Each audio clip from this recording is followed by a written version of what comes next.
He manspread on my flight, so I played footsie with his wife. The fluorescent lights of JFK hummed, a soundtrack to my pre-flight anxiety. The architecture conference in London was a big deal, a chance to present my work and network. I just needed to survive this transatlantic flight first. I spotted them by gate 42.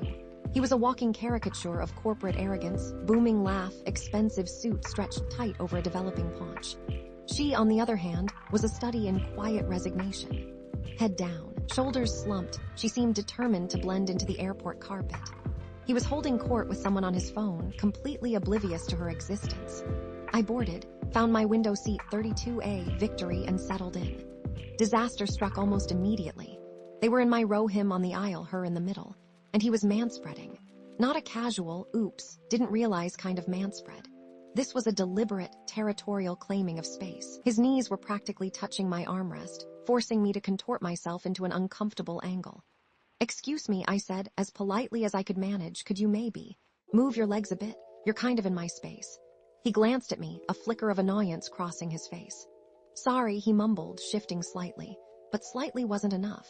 He'd conceded maybe an inch, his knees still encroaching on my territory like unwelcome guests. I tried subtle maneuvers, shifting in my seat, pointedly trying to open my laptop, which was now impossible, sighing audibly. Nothing. He remained oblivious, glued to his phone, thumbs flying across the screen. "Fine," I buzzed for the flight attendant. A woman named Emily with a weary smile that suggested she'd seen it all. I explained the situation, trying to keep my voice down. Emily sighed internally, I could tell. She approached him, her voice professional but firm. "Sir, could you please be mindful of your seatmate's space?" He looked up, his expression shifting to one of injured innocence. "I have a medical condition," he declared, loud enough for several nearby passengers to hear. "I need the space." Medical condition, right. The only condition he had was acute entitlement. Emily looked doubtful, but there wasn't much she could do. "I can offer you a seat in the back, ma'am," she said to me, "but it's near the restrooms. No window seat. No thank you." I wasn't about to sacrifice my sanity for a slightly less cramped journey near the toilet. I declined, gritting my teeth. This was going to be a long flight. Okay, plan A politeness had failed. It was time for plan B, passive aggression with a side of righteous indignation. I started small, accidentally bumping his elbow with mine every time I reached for my water bottle, rustling the cellophane wrapper of my granola bar with excessive enthusiasm, taking up every millimeter of the armrest. He grunted occasionally, but didn't seem to fully register my campaign of minor irritations. I needed to escalate. Then I overheard him talking to his wife. "Deborah, for God's sake, stop fidgeting. You're embarrassing me."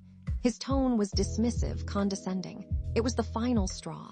A new plan began to form in my mind. It was risky, possibly insane, but it was fueled by equal parts boredom and a desire to make him deeply uncomfortable. I accidentally dropped my pen under Deborah's seat. As I reached down to retrieve it, my hand brushed against her foot. I made sure it was lingering. I quickly grabbed the pen and sat back up, meeting her gaze. She looked startled, then confused. That's when I started the footsie. A gentle tap on her ankle with my toes. A slight pressure on her foot, just enough to be ambiguous. Was it me? Was it him? She stiffened initially, then glanced sideways at her husband, who was still engrossed in his phone. I could see the wheels turning in her head. Another tap. This time she didn't pull away. I increased the pressure, a little more deliberate this time. A soft rub against her in step. I watched her face. A flicker of amusement, then a hesitant smile. She was catching on. The next hour was a masterclass in subtle communication. We communicated solely with our feet. A playful nudge here, a gentle squeeze there. I imagined her, a prisoner in her own life, finding a tiny bit of rebellious joy in our absurd little game. I even rested my entire foot on her leg during a particularly bumpy patch. She squeezed my foot in return, a silent acknowledgement of the ridiculousness of the situation. Finally, he noticed. He shifted, looked down at our feet, then glared at Deborah. "What are you doing?" he hissed, his voice tight with suspicion. Deborah looked back at him, her expression unreadable. "Nothing," she said, a little too innocently. "Don't lie to me," he snapped. "You're flirting with someone, that was it. The dam broke." Deborah finally snapped. "Maybe if you weren't such an insufferable ass, I wouldn't have to," she retorted, her voice louder than I'd ever heard it. Heads turned. People were watching. He went white with fury and embarrassment. "Deborah, don't you dare speak to me like that in public." "Why not, Chad?" she said, her voice shaking slightly but firm. "Are you afraid someone might see the real you?" He was flustered, speechless.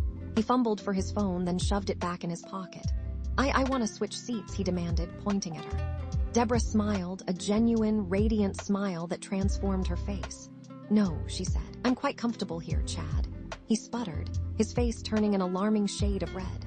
He tried to reclaim his manspreading territory, but I firmly planted my feet, blocking his advance. He glared at me, but I just smiled sweetly and pretended to read my book. The rest of the flight was relatively uneventful. Chad remained subdued, stewing in his own misery. Deborah seemed lighter, freer. She even caught my eye a few times, offering a small, grateful smile. As we deplaned, I paused near them. Have a wonderful conference, I said to Deborah, emphasizing the word wonderful with a pointed glance at Chad. She smiled, a genuine, warm smile. Thank you, she said. I think I will. I walked towards baggage claim, feeling a surge of smug satisfaction.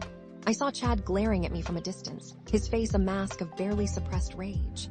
I smirked and continued on my way. Later that evening, I checked into my hotel in London. I replayed the events of the flight in my head. The initial annoyance, the escalating irritation, the absurd footsie game, the final confrontation. I couldn't help but grin. Maybe I'd taken it too far. Maybe I was a terrible person, but damn, it felt good. And maybe, just maybe, I'd helped someone find their voice. I settled into my hotel room, the city lights twinkling outside my window. I had a conference to attend, a presentation to give, networking to do. But for now, I just allowed myself to bask in the warm glow of petty, perfectly executed revenge. I really might be a little too good at this.